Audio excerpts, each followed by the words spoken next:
Podcast, episode 1033. Hello. Susie threatened me before we started. She said, this better be good or Don't else. fuck it up, Louise. Or you're fired. What if she fired Yeah. me? What if you fired me?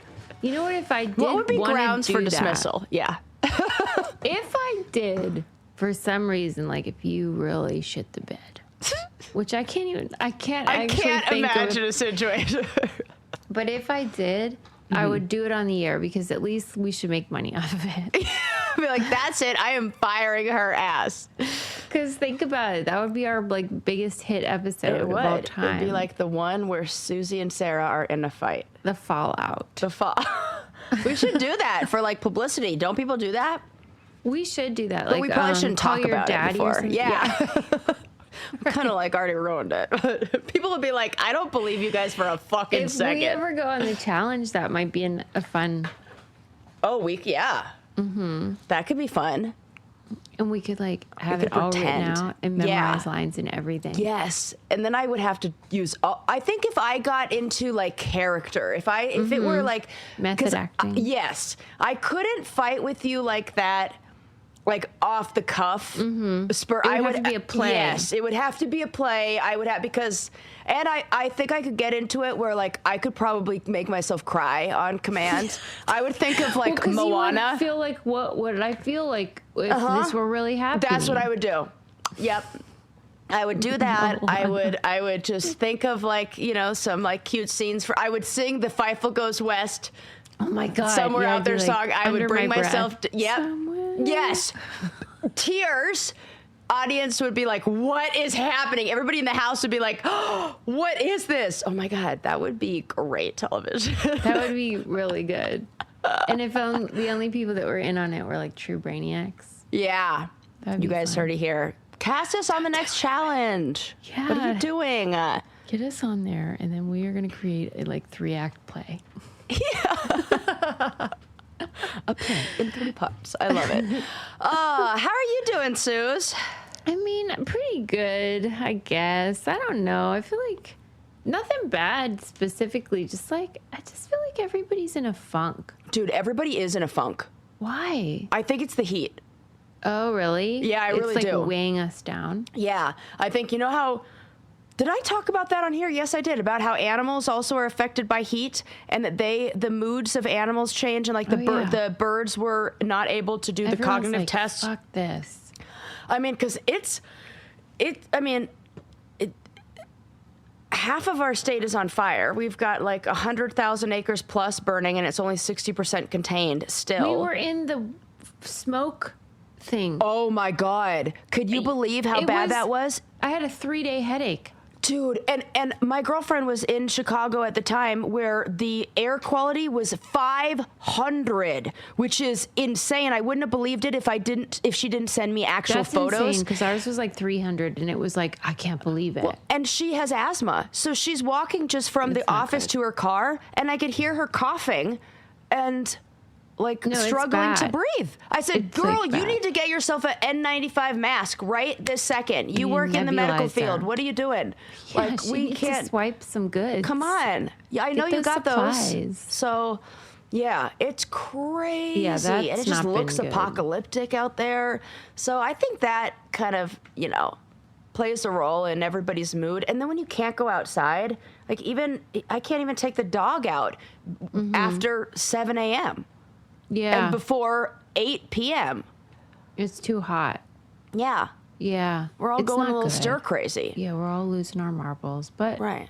I mean, that's life. That's life, man. Too blessed to be stressed, I guess. I know. But the good news that people on here don't know about yet, but you and I know, is we did a little tradesy on siblings. I got your sister. Trade. And my brother is moving to Pittsburgh and into Susie's guest house. Yeah, baby. The Rice family is taking over. Mm-hmm. I'm so excited. I love Jordan. He's so fun and nice. And he's the best one of all of us. He's the top one. He is the top one. He is the number one child. Like, he is the most fun, the most funny. Always He good does for a laugh. That is really saying something too, because everyone knows I think you're the funny. Like, No, you he's make the me laugh all the funniest. time. But like when I'm with Jordan, he's so funny to me because like he will always take my bait. Yes. Always. Mm-hmm. You And think like, I'm a yes-ander? Oh, no. Yeah. He's better. I could be like, you know what you should do, Jordan? Uh-huh. You should do it. And it'll be something so naughty and he'll do it. It's so great. It's great. So what really sold him is I was like, they got a track where you can ride your motorcycle. Yeah. And he was like, what? I'm Sold. in. Sold. It's funny because Lincoln didn't know that he was moving here. And let me see if I can pull it up. 2 nights ago, this was like at midnight. I woke up, of course, because I was asleep, to a text that just said, let me see if I can find it. I love this. It said, hold on. I don't know why I can't find it. It's funny because, like, does he text me this much? I didn't think he did. Apparently. But basically, I woke up and it said, oh, this was at 12:10 a.m. Okay. And it wasn't like we were talking about it already. Right. He just said, you should see if Sarah's brother would bring the Stark here, his bike, that e-bike. Like, I think maybe he knew maybe he was visiting or something. Mm-hmm. And he thought he was going to, like, bring that darn bike across the country just for a few days. Well, And good I go, news, well, Link. I got good news for you. That baby's coming. He's got 2 bikes, I think. So, I mean, between the 2 of them, I mean, they're you got gonna more form a bikes than you have gang. people in it's the gonna be house. like the nerdiest bike gang. Absolutely. And they both are fans of Crocs. I mean, I really see this as like the match made in heaven. Yeah, like I'm excited to have him. I wish you were coming too, but I'll take what I can get. We're coming out for Thanksgiving. We're going to do like a Thanksgiving in God. This is Chicago gonna be maybe. a And then hoot. Jordan's going to come out there. And so we're It's all coming together. you know, if it gets any hotter over here, I can't have a farm full of animals when we are running out of water in the state. I might have to come to freaking your neck of the Yeah. woods just because that's the only place that's raining. Inhabitable. Well, yeah, because you love it there. I mean, at least primarily because of the snow. Correct. And you didn't even get to use your pass this year. Correct. I'm giving it planting one that more seed. year. That if Really, it doesn't, one more year. of me buying a pass. I purchased a pass last year. Oh, excuse me, I got a hiccup. And if I don't get if it doesn't change or if I don't see any like actual fucking snowfall, Well, it ain't worth it then. it's not worth it. Yeah. It's not all the things that I What love. if you moved here? I'm open to anywhere where there's Where the Lord leads you. where the Lord leads you, where there's land and where there's, some water rights. And they don't even let you collect rainwater in Colorado. Like in a rain barrel? You can have 2 rain barrels and that's it.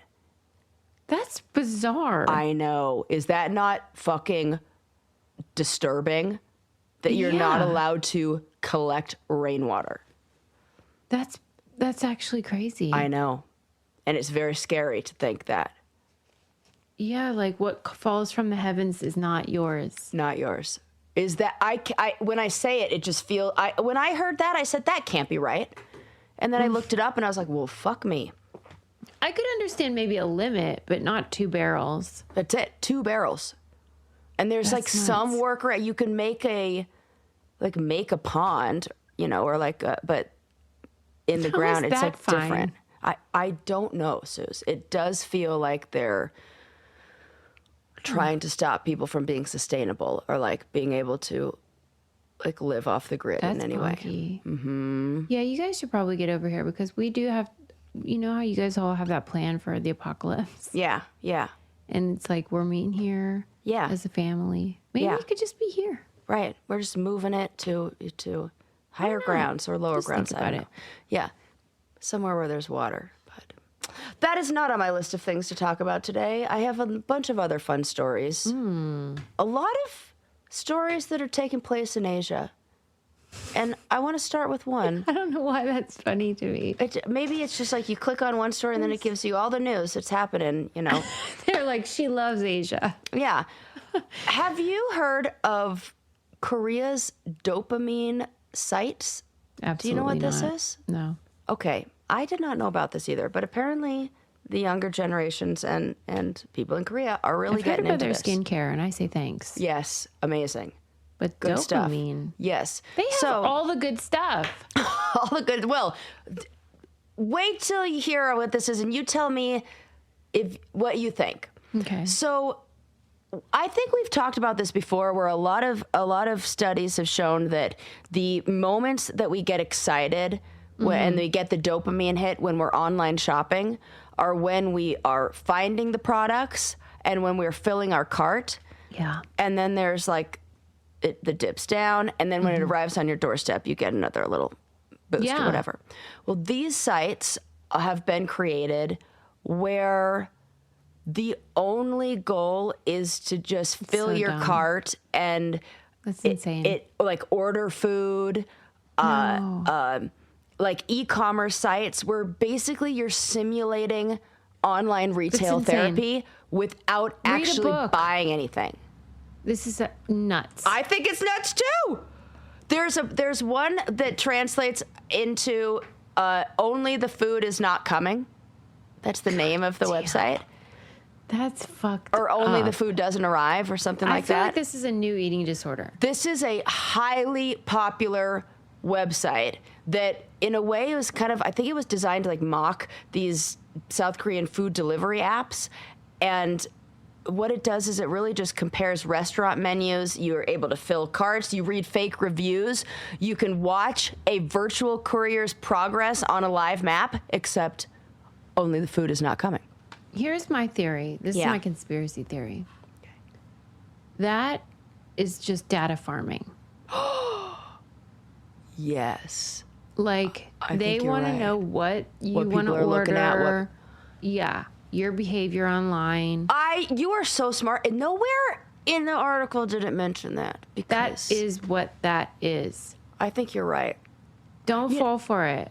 Go to the library. There's another one called Picky Pick. That's a fake e-commerce site where they can browse fake products, go through a mock checkout, and again track packages, losers. But nothing ever comes. I'm sorry, but you need to see a physician if you're doing that. Because does it feel a little bit like, what is that farm game that everybody loved? Farmville.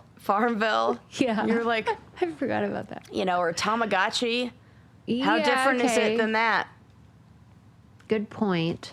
They also have a virtual smoke break site where they provide like a virtual break room where you click a start button and you like smoke with anonymous online strangers, and it kind of like recreates the ritual of stepping away from work to take a break. But have you ever watched that podcast with Josh from Drake and Josh? No. Okay, he has a podcast with some guy, and it's called Good Guys, I think. And they started to say things, you know, how we do, like we complain about stuff or whatever. But it sort of developed into this bit of like, what are you, nuts? And that's we love that. What feels like. What are you, nuts? Yeah. You can just spend your one wild and precious life. Right. Filling a card for no goddamn reason. Have you heard of Outside? Right. Touch grass. Because that dopamine hits. Watch the sunset. Stare at some fire. Like, hopefully not the forest burning, but, you know, honest in a pit. To God, even just watch Wheel of Fortune. Like, yeah. The bar is low here. I almost called it Trivial Pursuit. Jeopardy. Which, by the way, I'm thinking of auditioning for.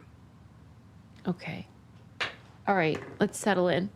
Yeah. You have to do this. Because Amy and I were just on a trip, and we happened to turn on the TV in the hotel room. Like, I never see Jeopardy because I don't have, like, those stations, you're not 90. Because I'm not 90. But we turned it on, and I got like 9 out of 10 answers way before the contestants, and she was like, "What the fuck is happening? You have to go on this show." We have been training for this our whole lives. And I was like, I've talked about literally every single thing that they're asking about in my in the podcast. And I told her, I said, "Trust me, next round there are going to be categories that I have no idea it's about. Hit or miss. It's hit or miss, you know." But I knew. It's not.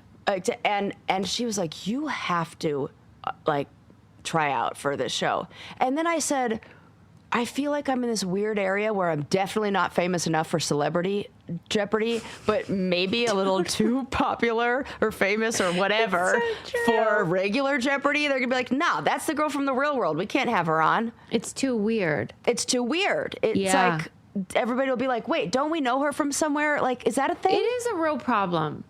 It's like the worst of both things. Like, you know, that is the thing that nobody talks about. This is the thing because it's only us two talking about it. It's like 10 of us. Yeah, who are like, I'm neither here nor there. That's right. But that's what it feels like. And I'm not into selling skinny tea or any of that shit, so I can't profit in any way off of this pseudo celebrity. We did the worst job at timing. Of being born at the wrong time. Okay, but maybe you look different enough. Could be. That if you did try out and scored well and you're charismatic and stuff, they'd be like, "We got to have her on." And they don't even realize. And it's been a long time since I've been on the air, so, you know, maybe people have forgotten. And what if you put your name as, you know, like that girl on Gilligan's Island, Tina Louise? You could be Sarah Louise. Yeah, like just combine it. Sarah Louise Rice. And not even Rice. Not even Rice, just Sarah Louise. So then they're not like, wait a minute. Right. Because I do think you'd get on. I feel like I could answer all those questions. Same as you. You know? You know what I can't get? They do a lot of Shakespeare. Yeah. And they all run together for me. Mm-hmm. If it ain't Macbeth, I don't know. Yeah, I can do that. I did study that in Shakespeare. When I know a lot about art. Well, because I did an exchange program at Oxford University, and one of the classes I took was Shakespeare's like lit or whatever. Whole thing. Yeah, you know. What is your weak spot? Sports. That's crazy. You're even good at that. No, that's not how about I know the you should not be on about there. the trivia, not about the facts, like. But we could train though. Yeah, we can read up. And it's kind of like, did you see who was it? Rachel Drash on Celebrity Jeopardy when she was but like, I love her. Oh my gosh, it was so funny. So I'm pretty sure it was her. Yes. So she was getting her hair and makeup done, and her makeup artist or hairstylist or whatever was like, "So like, are you learning about anything? Like, I feel like you like need to know about like the Spanish Armada." And she was like, "Well, okay, I'll look that up." Looks up the Spanish Armada. And then that's a question. The question she gets in like the Daily Double is about, and she's like, "No, I can't believe it. I have to tell you this story." Like, and she tells about how, yes. And then she went on all of like the talk shows and talked and then said the story again. It's such a great clip. And she's like, "You'll never believe how I know this answer." And I feel like that is how we are, where everything is like Slumdog Millionaire style of like, we know the answers because of this one time we were on a challenge in this country as this was happening, you know, like there's always a weird story. It's actually true. It's Slumdog Millionaire, but my reference is always when Cliff Clavin on Cheers went on Jeopardy, and the themes were like, or the categories were like postal workers, mama's boys, beer, you know, stuff like that, and you're just like, can you imagine if this was you? Like, they did one that was therapy talk, and I was like, oh, well, come on, I'm getting all of those right. I do have a pushback on one of those questions from that episode of Jeopardy. Yeah, the question was, this word combines two known words to describe a relationship that is like, it's something like just sort of starting or is undefinable or something like that. Beep, beep, beep. A situationship. Yeah, that is not therapy talk. Oh, no, that's not therapy talk. That could not be in the therapy talk category for 400. Yeah, not for 400, for sure. That's what it was. I guess, because they're putting it into, like, the idea of a relationship. Yeah, and it was all the people from that show Shrinking on HBO that's so good. They were all doing, like, reading the clues. Oh, that's fun. See, it was they're fun. Doing great work on there. I know. So, but I agree with you. That is a stretch. Oh, for therapy talk? Come on. Yeah, they're dumbing it down. They're dumbing it down. I've never once used that term in my practice. My professional work. In my professional work. So, well, anyway, yes. I support this idea. I think you should. And I wish I could easily make a compilation of all the times where we're like, we should do this, and then we don't. Oh, my God. That actually is, you know what we should do? Make a compilation of all the times that we said we should do something and don't. Because we have so many great ideas. But there's only 24 hours in a day. I know. And man, am I using every single motherfucking one almost. So, like, maybe AI could do it. I don't know. Yeah, something hilarious. Anywho, do it. Okay. That was my story about the virtual websites that are... I'll tell you a story. Yeah. It's about how much money I saved on Rocket Money. Rocket Money round of applause. Keeps saving me money. I know. You know, you think, well, I'm going to get to that point where I've already negotiated all my bills as low as they... How does it keep getting lower? Because the bills will sneakily jump up. Yeah. And then they're like, wait a second, do you want $10 off your phone bill? Because we can get you that. And then they do. Mm-hmm. And it's a free app, people. It's a free app. Hello. Just try it out. Try it out. Just give it a whirl, because the features that they have, number one, it's just a great way to, like, get organized and have everything in one place and see where your money's coming and going. Yeah. But the things that for me have been so valuable have been this type of thing where, like, I'm never going to call my newspaper of choice and say, would you mind lowering my subscription? I'm never going to do that. Never. I don't have the time for that. No, I don't have the time or the personality. Or bandwidth, and yeah. They'll do it. They will call your newspaper of choice and be like, hey, this is costing too darn much. And then the newspaper doesn't want you to cancel. Right. And so they say, all right, what do you say about this idea? Here's, $5 off a month or $10 off or whatever. And then you save money and you did nothing. Yes. And then they just send you an email like, hey, babe, good news. Mm-hmm. I like it when it's like little rockets exploding and like little confetti. It's like, congratulations, we just saved you. It's like a money-gasm. What do you call that other one? Brain-gasm. Yeah, this is a money one. Yeah. Anywho, it's great. They do that. They also just sort of like alert you of like, hey, why do you have 2 phone bills? Or why do you have 2 subscriptions to this streaming service? Which happened to me. And has happened to me too. And, or, if your trial period's coming up. Yes. It's all that kind of stuff where they're on top of it. And again, as Sarah said, it's a free app. Yeah. So, Rocket Money is a personal finance app that helps find and cancel unwanted subscriptions, monitors your spending, and helps lower your bills so you can grow your savings. Let Rocket Money help you reach your financial goals faster. Join at rocketmoney.com/brainkitty. That's rocketmoney.com/brainkitty. rocketmoney.com/brainkitty. Yes. Okay, so the last thing I want to say on these little, what do they call them? Dopamine sites. Do we think that this is maybe just a precursor or foreshadowing or whatever to a future that's basically that Ready Player One, where we're all living in a virtual world? Yeah. And I know, I do too. It's not even that big of a stretch. I'm sort of like, yeah, we're doing that. What was that thing that the metaverse, stuff like that?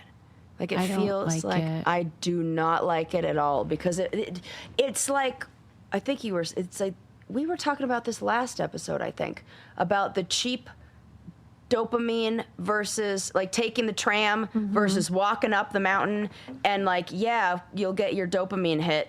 Was that this episode or last? Last time. I'm like, what? My brain. Yeah. That I really think that we're We're in it. Yeah, we're in it, and we're cheapening and lessening our own experience through these, what now I'm going to absolutely think of as just data collection. Let's talk about something happier, shall we? Yes, we're the antidote. This is a story out of Singapore, and there is it's so funny. Sarah's Asian news. Yeah, Asian news, right. It's like, well, that's where all the good news is happening. Well, except that thing about the dopamine sites.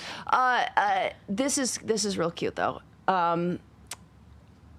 Seniors in Singapore are learning parkour to help prevent falls and injuries. Cool. Love it. They are adorable and very good.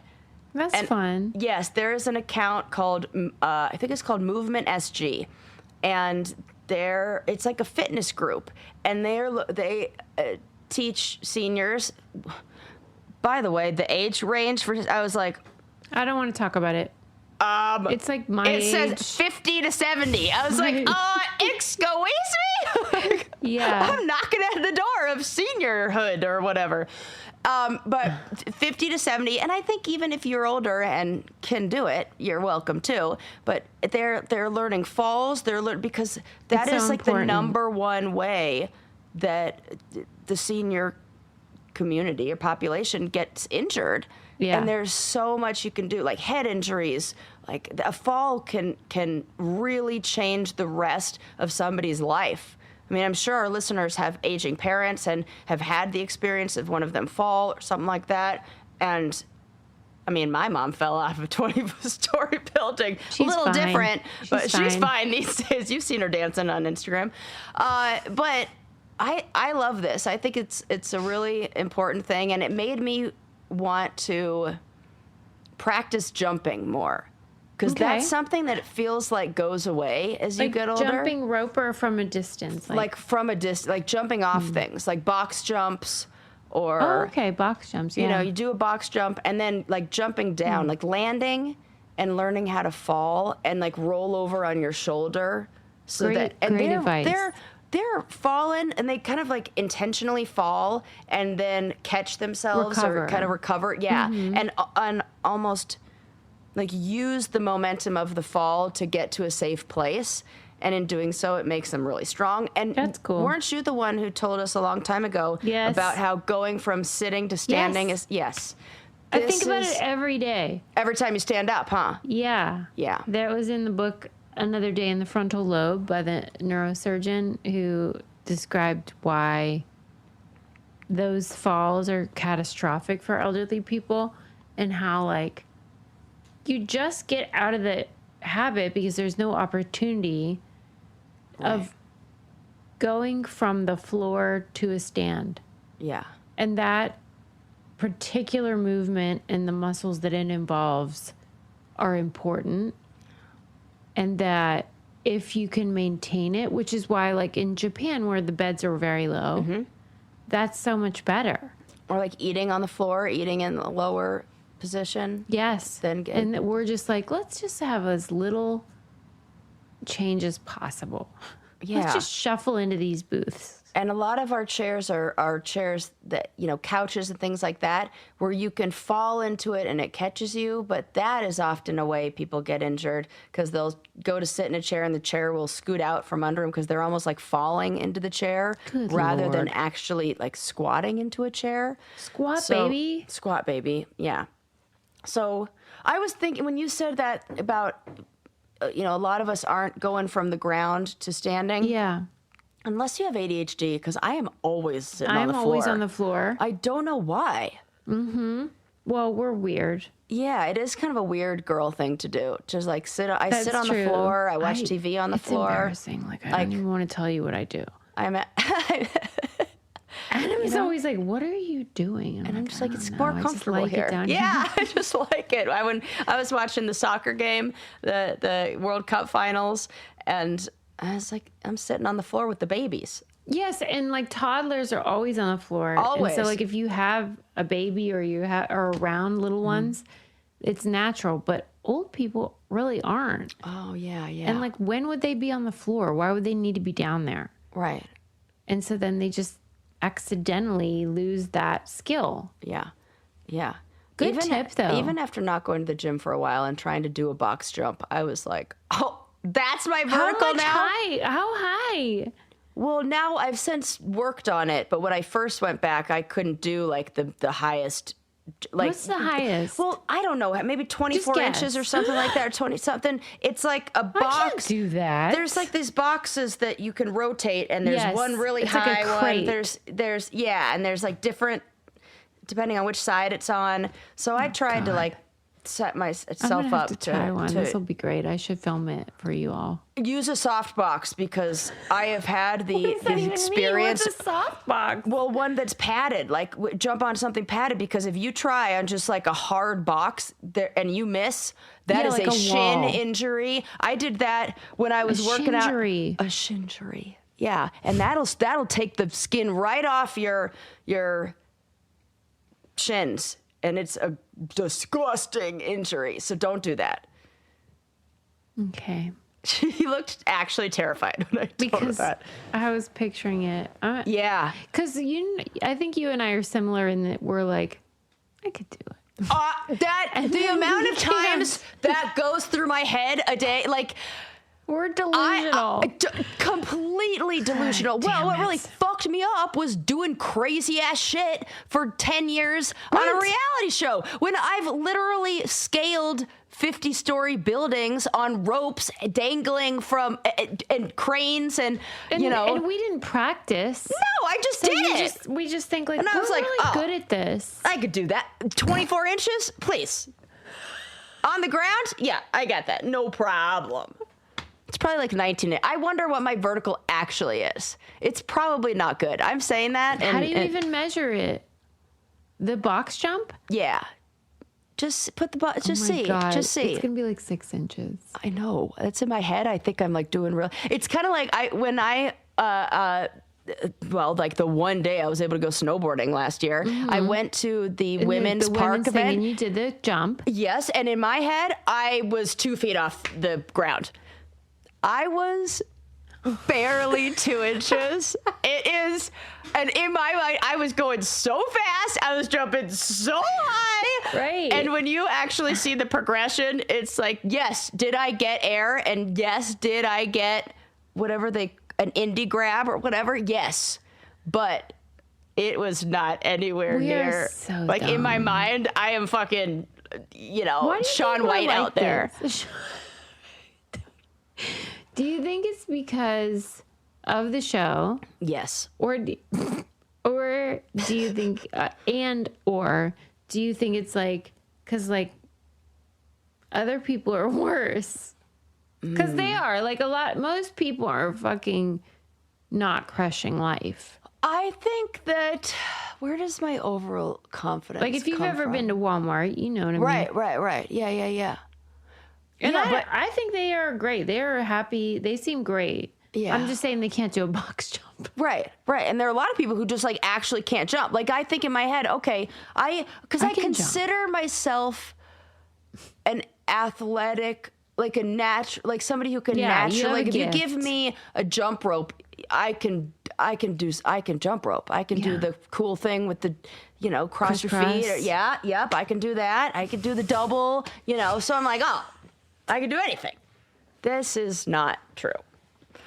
And I am humbled as an adult. I'm shocked, actually. And I really appreciate your honesty, because I definitely would just assume you could. What? Do like a box jump like that? Or what? All the stuff. Anything that you set your mind to. No. Here's my thing now is I recognize where I've put my priorities in the last few years. And it has not been towards my vertical leap. And so I am the first to be like, when I go to those like fitness classes with other people where, the lights are red and you have to like do all this weightlifting and blah, blah, blah. No, I'm regs. And regs? And I am so impressed with the strength of a lot of women, that a lot of women are like secretly strong and you wouldn't have even guessed it. We gotta and they're change this, often Sarah. like new moms. Like moms are fucking strong. Are I they think like 30 though? No, some of them, and I was like, some of them, but my new thing is like just being like, wow, damn, you are really strong. You are really fit. You are, I'm happy look for at how them and good everything. you're doing, because in my mind, I think I'm like gonna crush it, and they are all, but I'm not as strong as I used to be. I think we need some sort of me and you thing that we do together. Well, Like, I'm into that. You know what I mean? A goal, because that we like are motivated by accountability. And stuff. yeah. Like if you said, okay, we're gonna work to Because I don't want them being better than us. I know. Hello. It might be a little bit of like our narcissism that wants to.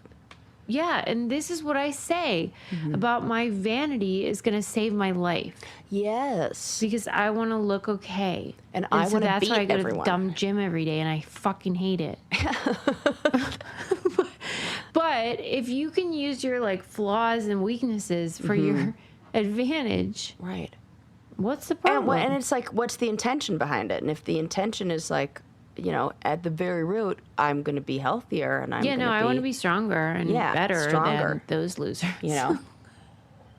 No, I want us all to be strong. Yeah. But they can't be better. Yeah, they are. I'm not. I'm middle of the road. That's it. Middle of the road. All right, we're going to work on this. And I'm dead serious. This is not going to be one of those things we say we're going to do. It's not going on the list of things we say and then don't do. We have to do it. Yeah, I'm for that. All right. Yes. Also, what I'm for is the best bedding in the whole wide world, Cozy Earth. Oh, lives up to its name. It is. It creates a cozy earth for all of us. Yes, it does. Because I have pretty much had it with crappy bedding. You should, because don't we spend like 1/3 of our life in bed? Yeah.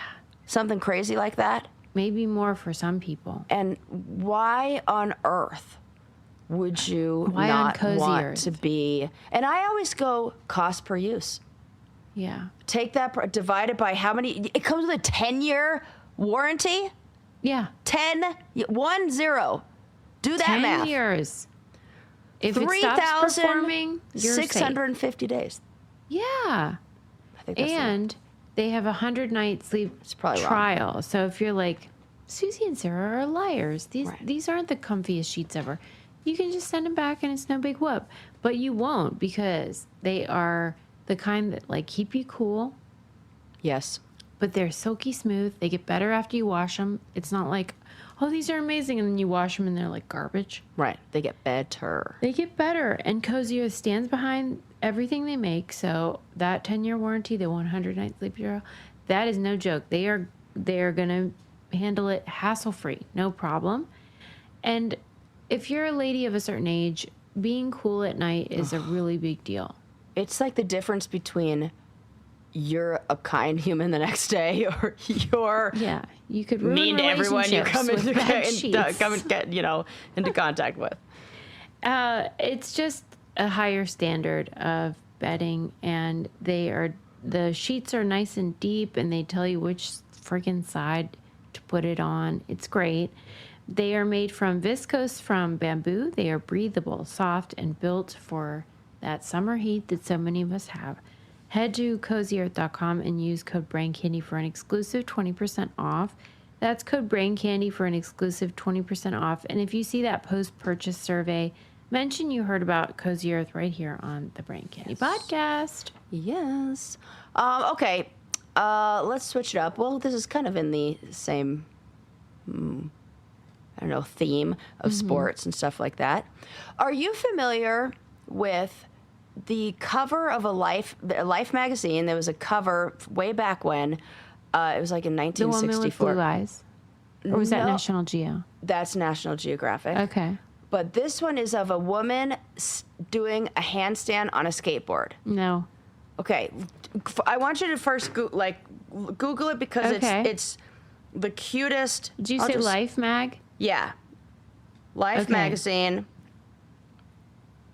Handstand. Yes. Woman. Okay, got it. You'll see it.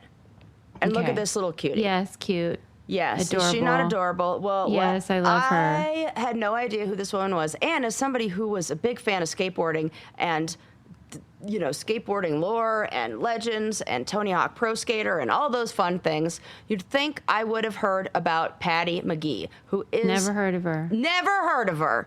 That woman right there. She is considered What a great shot, too. What a great shot. She's considered the first female professional skateboarder and is really one of the most influential people in the history of skateboarding. I'm so into this. Super cool. So she was a surfer who lived in Santa Monica and would surf all the time. And when she couldn't go out in the water, she wanted to, you know, do it on land. So her brother attached her roller skate wheels to the bottom of a board, and she started skateboarding before skateboarding was like even a thing. She was in like the dawn of skateboarding times.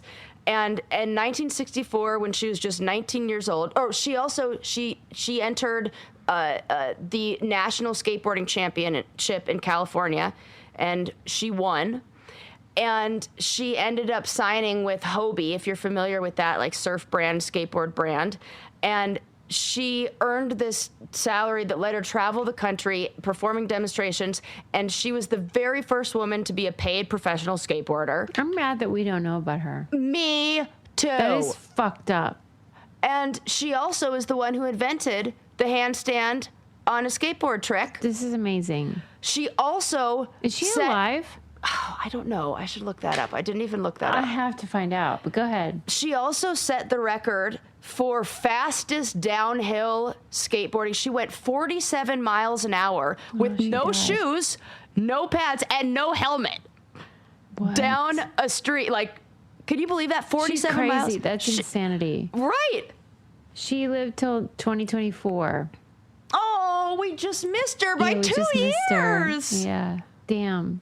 What a fucking badass. So she would always ride around barefoot, and she landed herself on the cover of Time magazine. I had seen that image, but I just thought it was like some gal who did that, and I had no idea. She was also on the Johnny Carson show. She was on, you know, a couple other like TV shows, like late night TV shows. If you look at her Wikipedia, let me just tell you, it is skimpy. No. It's like what there would be more for you. Get the fuck out. Like nothing. How do you where did you even read about her in today? There's an account that I follow that highlights women in history that I've talked a lot about like stories that I get from there. It's like called Womerica, WOMERICA. I think that's the Instagram account. But I love all their stories, and I love her story. And then there was what's the skateboard brand? Did I write it down?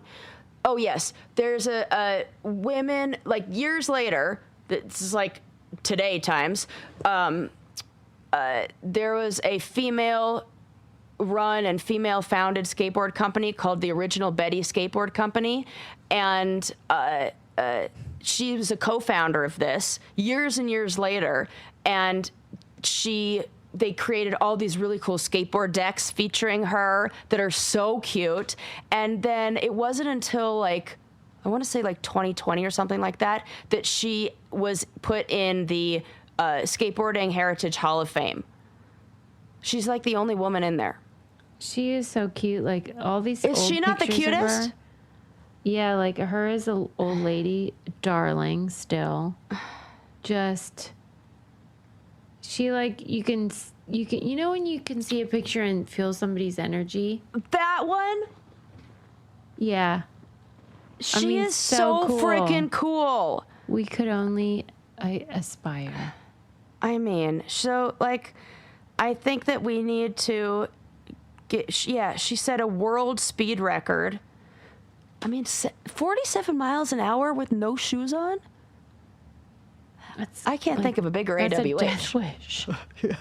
Right. That is totally AWH. Yeah. So she's really cool, and I think she needs more. Yeah, we need to give her flowers. Yeah, give her flowers.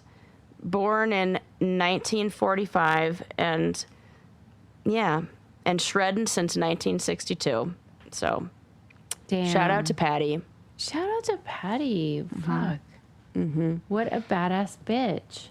And I feel like, I mean, I would have been more inclined to participate as a skateboarder if rather than just viewing like I was just like on the sidelines watching, because it felt like, it felt like, and we had the Van skate park right by my house growing up. Like, there were these really great skate parks, but I would go there and hang out. It's like intimidating though. It was so intimidating, and you'd get laughed out, you know.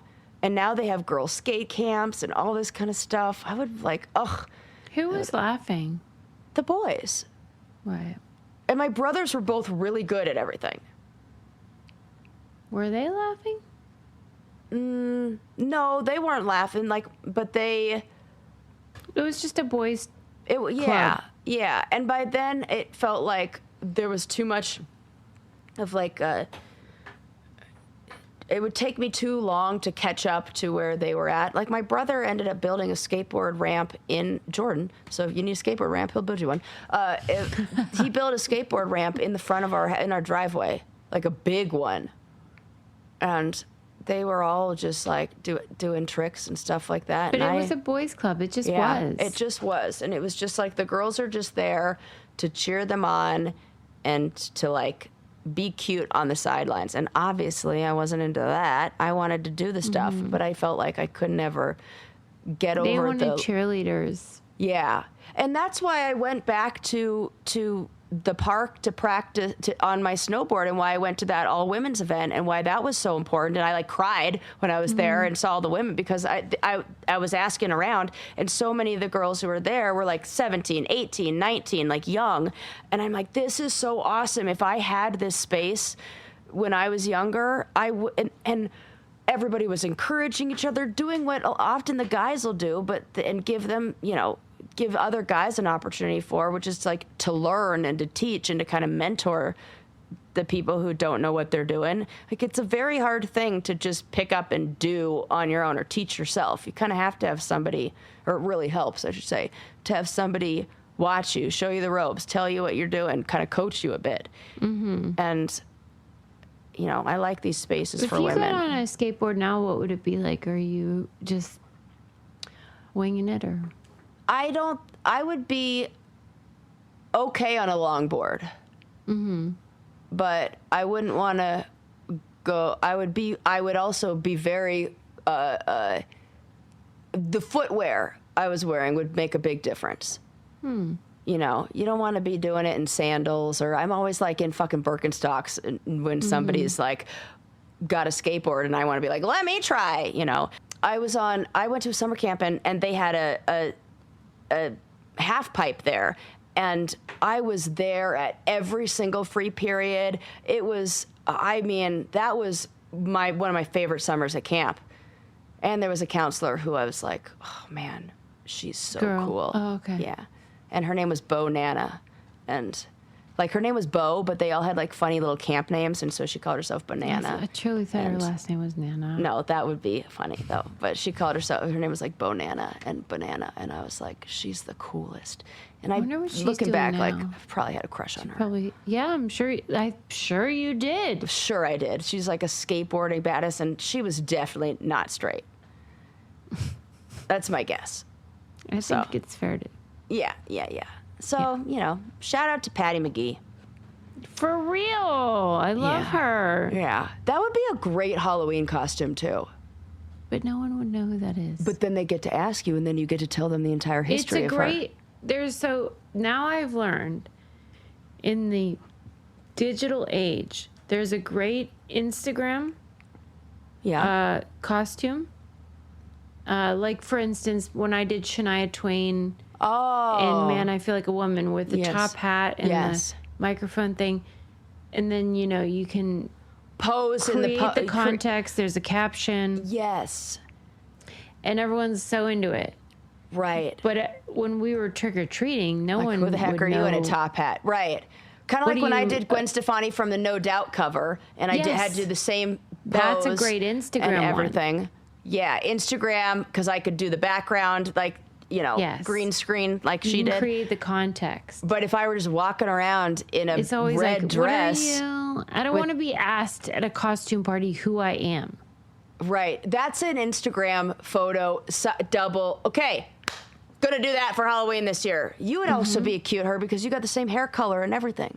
I mean, how cool would that be? How fast can you learn to do upside down handstand on a skateboard? Although, I think so. I think somebody can hold your feet. Like,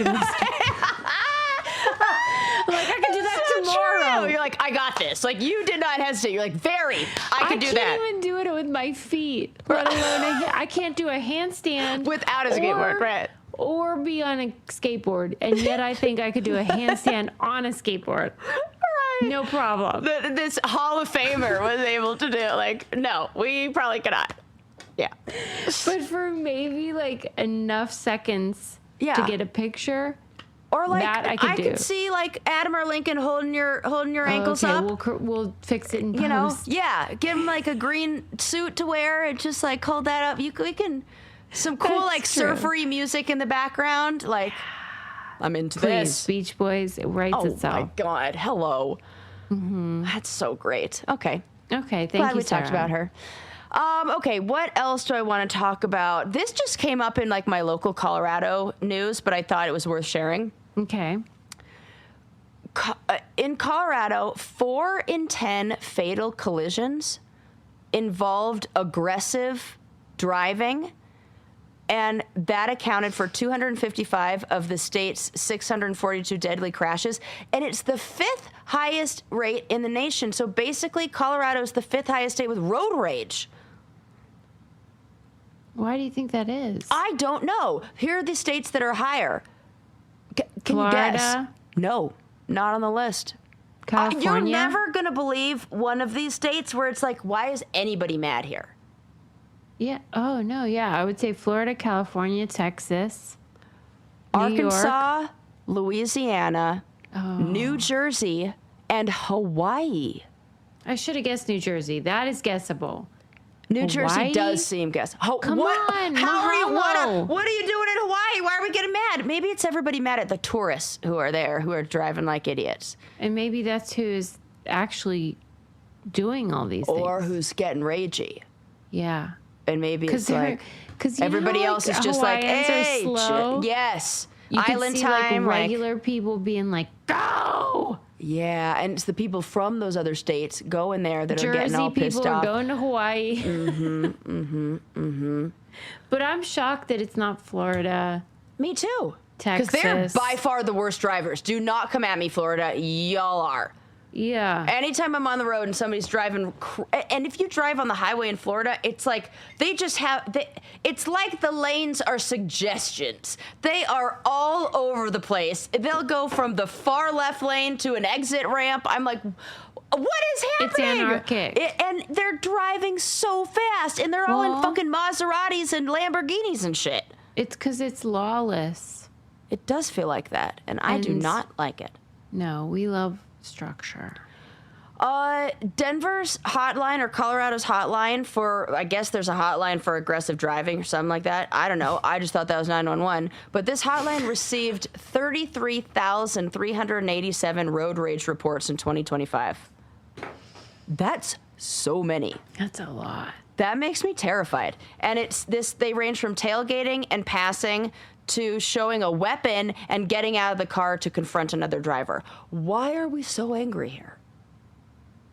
I know. But when are you the angriest? Is it not when you're driving? When are you the angriest? It doesn't even need to be really angry. Okay. No, I am the angriest when I'm talking to calling. I know. I knew the answer. Oh, you know, and service. You've heard me do it. You're like, Sarah, chill. Everybody's like, well, and I it know is maddening. that it's not it. their fault. It's maddening. But it's when I've been transferred 3 times. Transferring is so annoying. I lose my patience, and then when I wish we could do that as a caller. If we're like, you know what, I'm going to transfer you. Let me put you on hold real quick. Let me put you through to them. And then when something doesn't when like, I just want them to understand where I'm coming from. I just want them to agree with me. Yeah. That Just principally. Just person to person. Yeah, Can we both agree that doesn't make any sense? Anyways. Yeah, that's what I get ragey about. Oh, okay. I think I have one more story for you in here. Oh, this is interesting. Are you somebody who bets on what is it called? Polymarket? The Polymarket, yes, we do. Yeah. Kalshi. Okay. Mm-hmm. So did you hear this? I read an NPR, and this is from a while ago. I think this is back in April. I hate it. Right. It's terrible. But yes, we do. Because you have a teenage boy, and that's like what they do. Okay. Yeah. So back in April, there were people placing bets on the highest temperature that Paris would reach in a given day. This fucking idiot. Yeah. And the winning temperature was determined by this weather station that was at the Charles de Gaulle airport. Yeah. And then people looked into it, and the numbers looked really weird. On 2 different days, the temperature sensors jumped up 11 degrees, and then... For like a minute. For a minute. Like, not even that long, and then returned to normal. What people were betting on was just the high of the day. What's the high? Right. So it didn't need to be that temperature for a long time. Mm-hmm. It just had to register on these official thermometers. Yeah, like a few seconds even, and then it returned to normal. But it did spike long enough to change that official high in a way that somebody whose name I believe was lowercase x, uppercase x, 25, uppercase x, lowercase x. I just remember that because my birthday is on the 25th and my email has 2 X's at the beginning and then, and I'm like, I swear it wasn't me. Yes, it does. Like Sarah's a prime suspect. Yeah, because I've made myself out because of like She's patterns and numbers. Herself, everyone. So this person bet $119. Why are you waving at me? Oh. Are you leaving? Oh, okay, you're just being sweet. Okay. Go ahead. So this person bet $119 and made $21,000. You're right, because the temperature he was betting on was impossible. And that's why it had such a big payoff. Absolutely. Yeah. And somebody, him, went and fucked with the temperature gauge, and people say they called it like the blow dryer incident, where they think that he got a blow dryer or a lighter. I think there was a video of it.